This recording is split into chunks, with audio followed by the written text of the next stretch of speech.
మేడారం జాతరే కాదు, అమ్మవారి ఆదాయం కూడా అదే స్థాయిలో పేరు తెచ్చుకుంటోంది. 3 రోజుల్లో రికార్డు స్థాయిలో 410 హుండీలు నిండగా పడిగిద్దరాజు, గోవిందరాజుల దగ్గర 16 హుండీలు నిండాయి.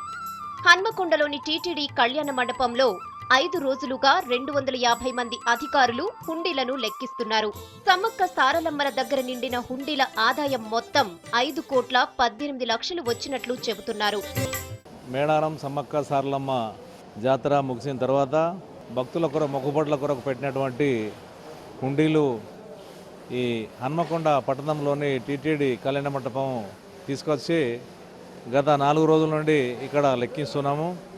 ఇప్పటికే 5,18 లక్షల రూపాయలు హుండీల ద్వారా ఆదాయం వచ్చింది. ఇంకొక 1 కోటి నుండి 2 కోట్ల వరకు ఆదాయం వచ్చే అవకాశం ఉంది. నగదుతో పాటు బంగారం, వెండి అమ్మవార్లకు భారీగా సమర్పించారు భక్తులు.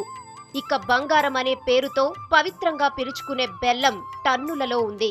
జాతరలో పడిగిద్దరాజు, గోవిందరాజుల దగ్గర ఏర్పాటు చేసిన 16 హుండీల లెక్కింపు ఇంకా పూర్తి కాలేదు. వీటితో పాటు చిల్లర నాణేలు కూడా లెక్కిస్తే మొత్తం ఆదాయమెంతో తెలుస్తుంది. ఇవి కూడా మరో 1.5 కోటి వరకు వచ్చే అవకాశం ఉందంటున్నారు అధికారులు. మేడారంలో భక్తుల కానుకల విలువ మొత్తం 7 కోట్లకు చేరుతుందని చెబుతున్నారు. ఇవాళ 5వ రోజు కౌంటింగ్ అండి. నిన్నటి వరకు అమ్మవారి హుండీ కలెక్షన్ దాదాపు 5,18 లక్షలు బ్యాంకు వారికి అప్పగించడం జరిగింది. ఈ కౌంటింగ్లో మనకు దాదాపుగా బంగారము, వెండి కూడా చాలా వస్తూ ఉందండి. ఈ ఈవినింగ్ లోపు గోవిందరాజులు, పడిగిద్దరాజుల హుండీలు కూడా ఇవాళే ఓపెన్ చేసి కౌంటింగ్ స్టార్ట్ చేయడం జరుగుతుంది. 7-7.5 కోట్ల రూపాయలు హుండీ ఆదాయంగా అంచనా వేయించు ఉన్నాం.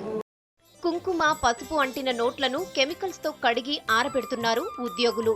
విదేశీ కరెన్సీ కూడా భారీగా వచ్చిందంటున్నారు. మరికొన్ని రోజుల్లో లెక్కింపు ప్రక్రియ పూర్తి కానుంది.